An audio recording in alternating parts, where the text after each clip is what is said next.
بيبدأ الفيلم في ولاية ألاسكا بمادولين مأمورة شرطة الولايات المتحدة وهي بتهاجم بيت وينستون عشان يسلم نفسه، ولما بيطلب وينستون حصانة كاملة بتقوله إنه لازم يعترف على موريتي. يلا بينا مع بعض نشوف إيه القصة دي كلها ومين الناس دي. بتاخد مادولين وينستون على طيارة خاصة عشان يرجعوا لمحاكمته، وبيكون معاها داريل اللي هيقود الطيارة. لما الطيارة بتطلع بيكون في مطبات هوائية كتير ومادولين بتكون متوترة جدا. بعدها بيجي طائر يخبط في الإزاز وده بيخلي توازن الطيارة يختل أكتر، لحد ما بتقع بطاقة هوية داريل قدام وينستون، وبيتضح إن اللي بيقود الطيارة ده مش هو داريل الحقيقي. وينستون طبعا عشان مقبوض عليه بيكون ممسوك بكلبشات في إيده ورجله وما بيقدرش إنه يتحرك، وبيتوتر وبيخاف طبعا ومش بيكون عارف يعمل إيه، وبيحاول إنه ينادي على مادولين عشان ينبهها، لكن داريل بيكون عمال يرغي عشان يشتت انتباهها، وكمان هي وداريل بيكونوا لابسين سماعات عشان الضغط. فبيرمي وينستون حاجة على مادولين وبيقول لها إنه عايز يتكلم معاها وإنه تعبان وإنهم لازم يرجعوا، لكن هي بتقول له إنها مش مهتمة بكل ده وبترجع تحط السماعة، وبيرجع داريل يرغي معاها مرة تانية،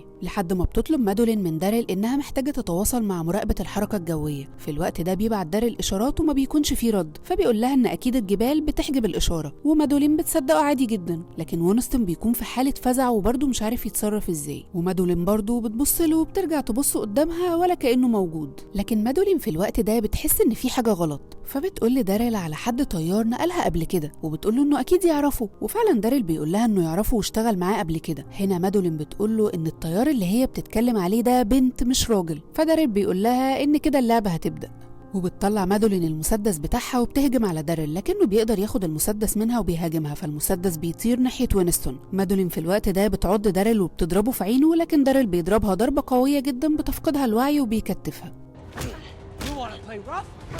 وبيقول داريل لوينستون إن موريتي غضبان عليه وعايزه ميت، ووينستون من كتر الرعب بيقول لداريل إنه ممكن يديله $1,000,000 بس يسيبه ويقول لهم إنه قتله وهو هيختفي خالص. ولما داريل بيتفاجئ إنه معاه مبلغ زي ده، فبيقول له إنه لما كان شغال محاسب مع موريتي كان بيختلس ومحوش من ورا فلوس كتير، وبيقول إنه موريتي كان بيدفع لواحد $25,000 كل شهر في سانكاتي، وده كان بيحصل لمدة سنة كاملة، يعني مش هيفرق معاه شوية الفلوس اللي هو كان بيختلسها. وفي الوقت اللي هما بيتناقشوا فيه ده مادولين بدأت تفوق، لكن هما مفكرينها لسه فاقدة الوعي، بس هي بتكون سامعة كل الحوار.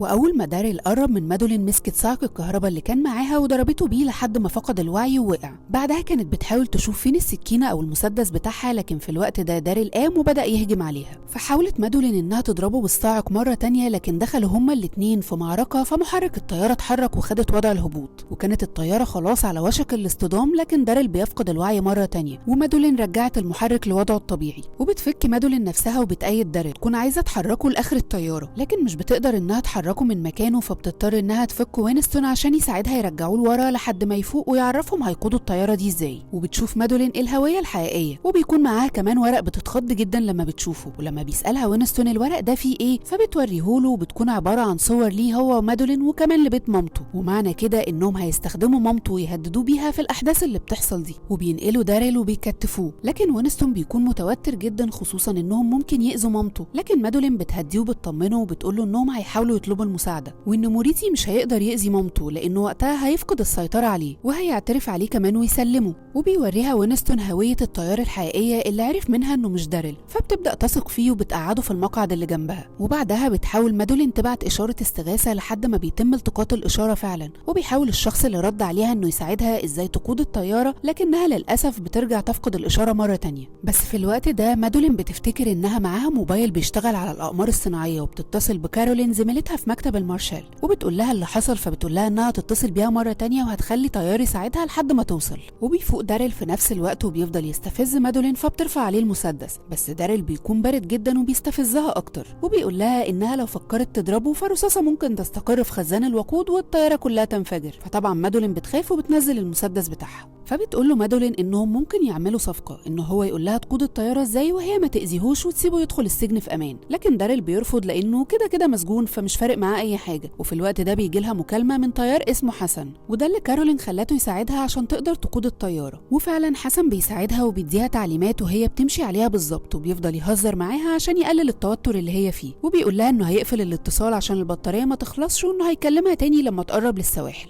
عشان طبعا يديها تعليمات الهبوط. وداريل بيكون مش طايق نفسه وعمال يتشال ويتحط من تأييده، وبيبص لمادولين بغل ويرجع يستفزها تاني هي وينستون، لكن محدش بيعبره بس هو بيفضل يهددهم. وكمان بيشوف السكينة اللي واقعة تحت الكرسي وشكله كده ناوي على مصيبة. داريل بيكمل استفزاز فيهم وبيهدد وينستون بأمه. وينستون بيكون مش فاهم هم ازاي عرفوا عنوان مامته، خصوصا انه حذر جدا بخصوص الموضوع ده، وبيقول لمادولين ان محدش يعرف حاجة زي كده غير المدعي الامريكي، وده لما كان بيناقش معاه حقوق حماية الشهود، ومعنى كده ان في حد خاين في الشرطة. وبتتصل كارولين بمادولين وبتقول لها انها بعتت طيارات اغاثة عشان يبحثوا عن الطيارة اللي هم فيها، وبتقول لها كمان ان داريل الحقيقي لقوه ميت في بيته واعضائه كلها مقطوعة. فمادولين بتقول لكارولين ان في حد عرف بالعملية دي وهو اللي تسبب في خطفهم وفي كل اللي بيحصل ده. فكارولين بتقول لها ان العملية معروفة في اكتر من جهة زي إدارة الطيران الفيدرالية وامن النقل والمدعي العام، وبتقول لها انها مش هتبقى متأكدة مين ممكن يكون عمل حاجة زي كده، بس هتبحث في الموضوع ده. لكن في الوقت ده بيكون في جبل تلجي الطيارة هتخبط فيه،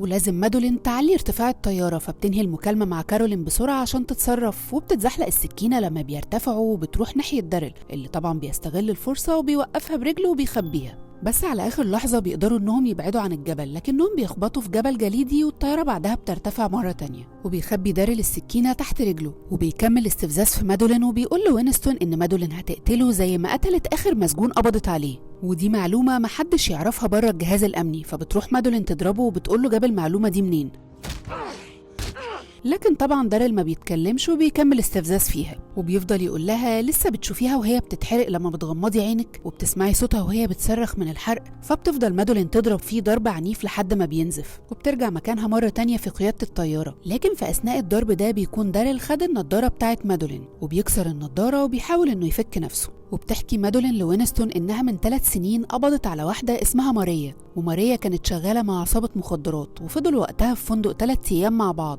لحد ما ينقلوها لمكان المحاكمة. ووقتها طلبت ماريا إنها تستحمى لوحدها، ورغم إن ده كان مخالف للبروتوكول لكن مادولين وافقت إنها تسيبها لوحدها، لكنها في نفس الوقت ربطت ايدها في الحوض بكلبشات. في الوقت ده في قاتل مأجور رمى ازازة فيها مادة مشتعلة من الشباك، ومادولين لما لقت دخان ونار هربت، وطبعا ماريا كانت متأيدة في الوقت ده واتحرقت. وتعاقبت مادولين بعد الحادثة دي لأنها اخترقت البروتوكول واشتغلت شغل مكتبي بس، وأول عملية ميدانية تاخدها من وقتها هي القبض على وينستون. وفي الحقيقة إن مادولين اخترقت البروتوكول للمرة التانية مع وينستون. المهم بتتصل كارولين مرة تانية بمادولين، فبتقول لها إن الخاين اللي هي بتتكلم عنه من جوه مكتبهم مش من الأمن الفيدرالي ولا الأمن العام ولا المدعي العام، وده لأن داريل عارف سجلها الشخصي كله، ودي معلومات مش موجودة غير في المكتب بتاعهم في المارشال.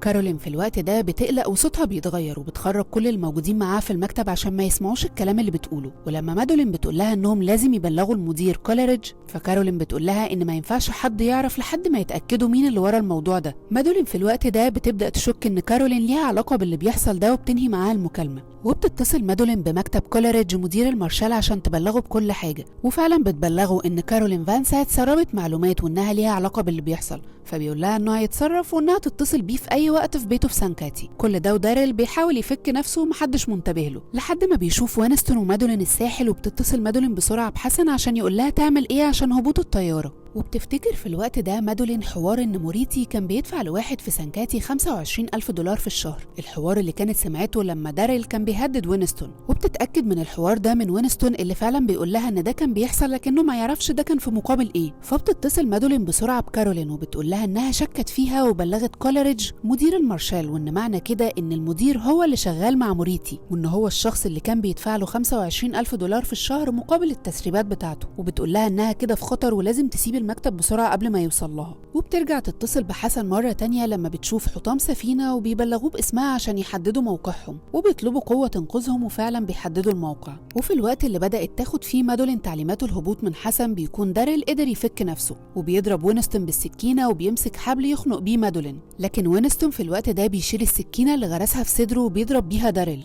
فبيقع داريل، وفي الوقت ده بتضرب مادولين دارين برصاص وبتضربه على دماغه بطفاية الحريق، بتفتح باب الطيارة عشان ما يتخنقوش من الغاز. وبتقفل الباب تاني وبترجع لوينستون اللي بيكون عنده نزيف وفي حالة فزع ورعب، وبتحاول مادولين انها توقف له النزيف وبتحط حاجة على الجرح وبتديله حقنة مسكنة ومهدئة عشان حالة الخوف اللي عنده، لكن وينستون بتكون حالته وحشة جدا.